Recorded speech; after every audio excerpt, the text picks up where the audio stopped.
sözlerimin başında bu Ramazan ayında da İsrail polisinin terör ve tetiş eylemleriyle Mescid-i Aksa'yı ve Filistinli Müslümanları hedef almasından duyduğumuz üzüntüyü ve öfkeyi belirtmek istiyorum.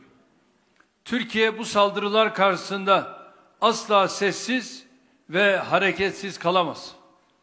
Mescid-i Aksa'ya el uzatılması, Harem-i Şerif'in kutsiyetinin ayaklar altına alınması bizim kırmızı çizgimizdir.